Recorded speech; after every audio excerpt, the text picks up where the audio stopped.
평생 절대 놓치면 안 되는 사람은 바로 나의 불안하지 않게 만들어주는 사람이에요. 만약 그 일로 인해서 연애할 시간이 줄어들거나 관계에 있어서는 부족한 부분이 생긴다고 해도 그걸 해주는 거예요.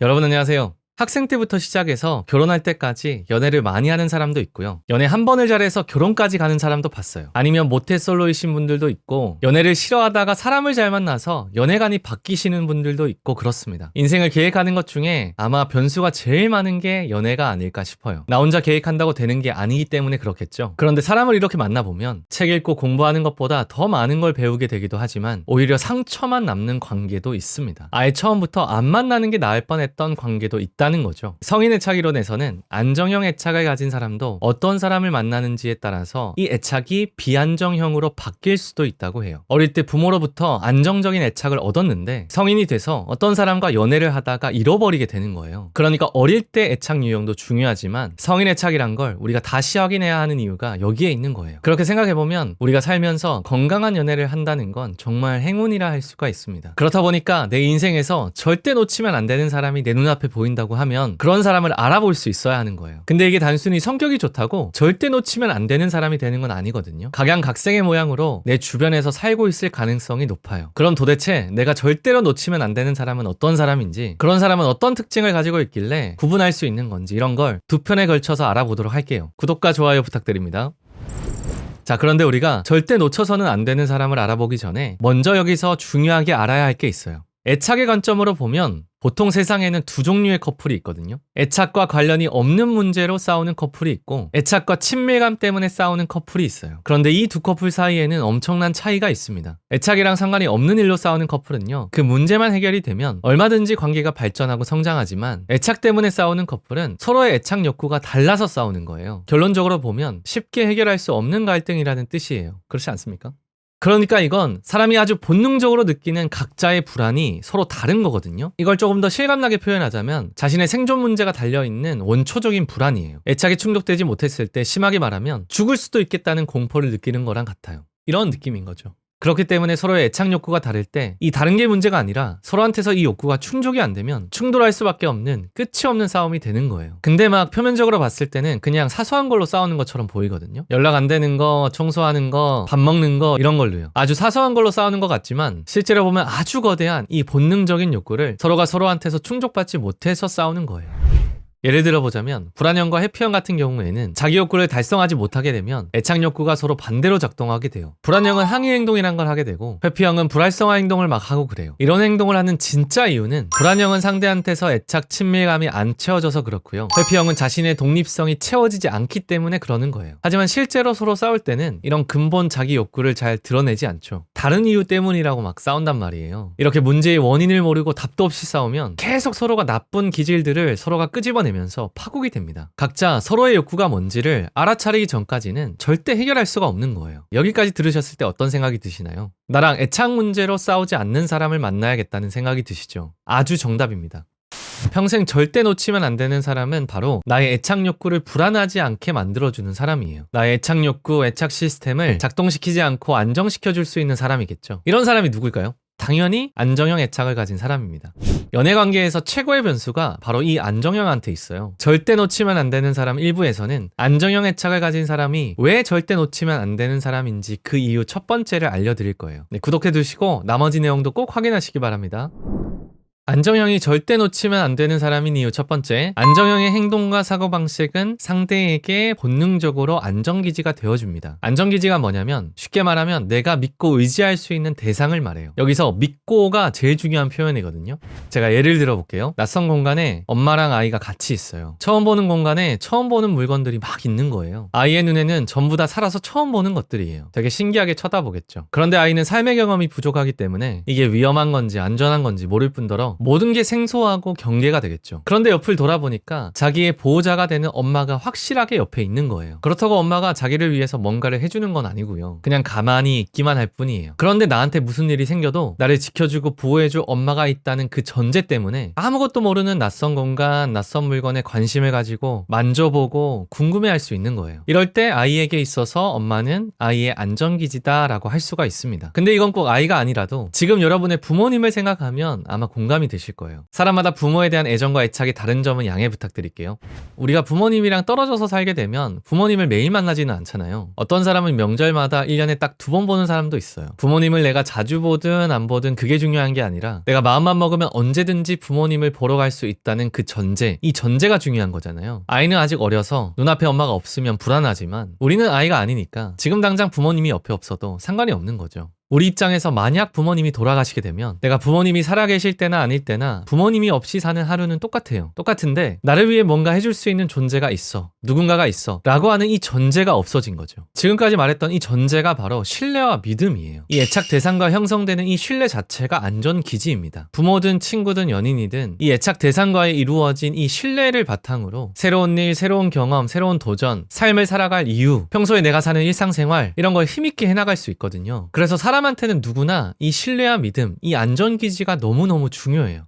불안형이 왜 불안할까요? 상대가 내가 위급한 상황이 생겼을 때 자기가 하던 일을 제쳐두고 나한테 달려와 줄지를 모르겠으니까 불안한 거잖아요. 지금 밖에서 친구들 만나고 있다고 하는데 진짜 친구를 만나는 건지 아니면 다른 여자를 만나고 있는 건지 다른 여자한테 지나치게 친절하게 굴고 있는 건 아닌지 이런 신뢰와 믿음이 상대가 지금까지 나에게 보여준 말과 행동을 통해서 안 느껴지니까 불안한 거예요. 바꿔 말하자면 상대가 나에게 안전기지가 되어주지 못하기 때문에 불안한 거예요.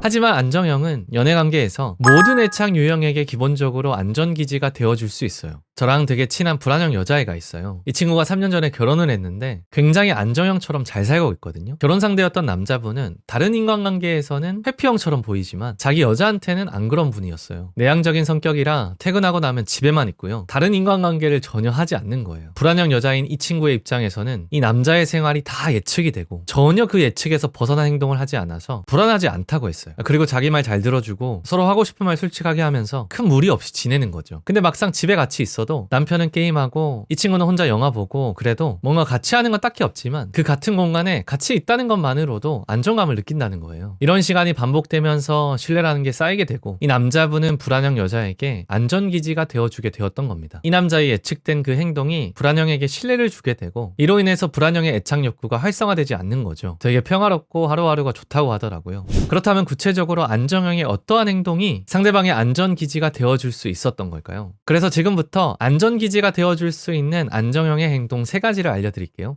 구독해두시면 앞으로 도움되는 영상 굉장히 많이 올릴 거거든요. 감사합니다. 이 3가지만 할 수 있으면 상대의 안전기지가 되어줄 수 있습니다. 첫 번째, 상대의 곁을 지켜줍니다. 여러분이 스트레스를 받을 때 여러분의 옆에 있는 것을 두려워하지 않아요. 그냥 가만히 있어줄 수도 있고 위로해줄 수도 있고 여러분이 원하는 여러 가지 형태로 안정형은 존재할 수 있어요. 그리고 중요한 건 그걸 막 힘을 들여서 하는 게 아니라는 거거든요. 만약 여러분이 스트레스가 너무 심해서 안정형을 과하게 의지하더라도 그냥 여러분이 의지할 수 있도록 내버려둡니다. 그게 안정형한테 는 스트레스가 아니거든요. 오히려 안정형은 나로 인해서 이 사람이 행복감을 느낄 수 있다는 거에 큰 에너지를 얻는 사람들이에요. 이건 복잡하게 생각할 필요 없이 상대방이 행복해야 나도 행복해질 수 있기 때문에 상대가 고통스럽고 힘든 것이 나와 연결되어 있기 때문에 그러니까 당연히 나의 행복만큼 상대의 행복도 중요하다는 인식이 있는 거예요. 상대가 느낄 때는 자연스럽게 그냥 이 사람 자체가 이런 거구나 이런 느낌을 받는 거예요. 억지로 노력하는 거랑은 달라요.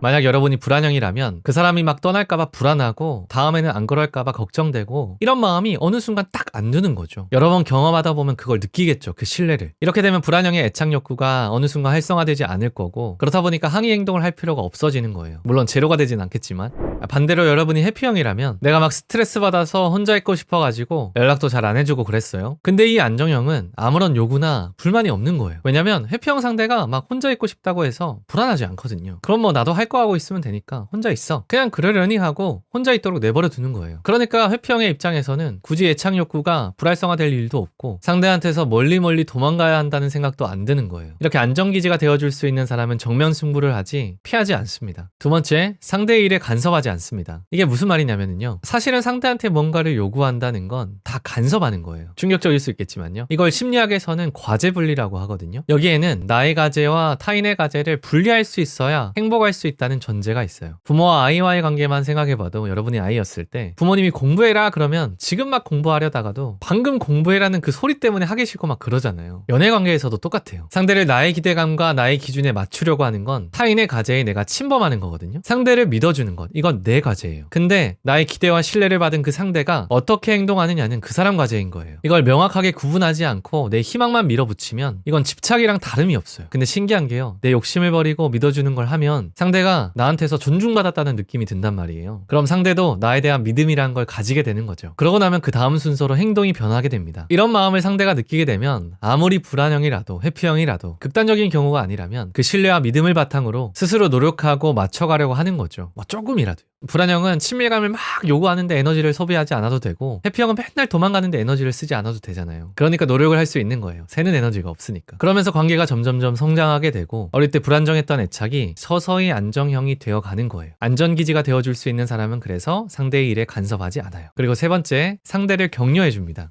만약에 여러분이 어떤 개인적인 목표가 있고 꿈이 있고 해요. 만약 그 일로 인해서 연애할 시간이 줄어들거나 관계에 있어서는 부족한 부분이 생긴다고 해도 그걸 존중해주고 지지해주는 거예요. 불안형이 불건강할 때는 상대방의 입장을 하나도 고려하지 않고 자기 욕구가 지금 충족되지 못하는 걸 막 불만스럽게 얘기하고 그렇거든요. 그럼 상대 입장에서는 지금 막 무언가에 집중하고 노력하는 그 시간이 얼마나 부담스럽겠어요. 눈치 보이고요. 오히려 시간을 더 노력하는 데 쓰라고 하고 상대의 꿈을 존중해주고 지지해주면, 그럼 그 마음을 상대가 더 느끼게 되고 더 용기를 가지고 성장할 수 있겠죠. 이게 어떤 내적 성장이든 관계의 성장이든 어떤 커리어의 성장이든 성장하는 관계라는 게 핵심이에요. 특히 안정형이 해주는 이 격려가 상대의 자존감에 엄청난 영향을 주거든요. 앞서 설명했던 애착 때문에 서로의 에너지를 갉아먹는 그런 커플이 아니라 서로가 내적으로 외적으로 성장하는 커플인 거예요. 사실 안전기지가 되어주는 안정형의 행동 세 가지가 전부 신뢰와 믿음을 주는 행동이라는 점에서 같아요. 특히 격려를 해준다는 건 그 믿음을 말로 상대가 직접 듣고 느낄 수 있도록 표현해주는 거랑 같죠. 이로써 정말 상대한테서 신뢰를 확인하게 되는 거겠죠. 그러니까 이 세 가지가 몸에 배어있는 사람은 상대에게 안전기지가 되어줄 수 있고, 이런 안전기지가 되어줄 수 있는 사람은 안정형 애착을 가진 사람일 확률이 높습니다.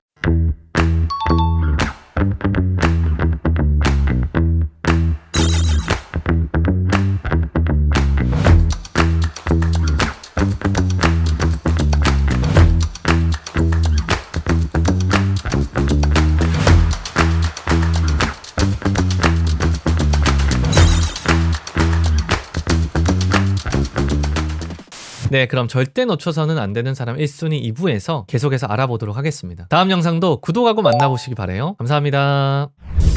Images, they were flashing outside, and I can see the glint in your eyes. We had all the fire, but oh, we had no money, and oh, it was a glorious time.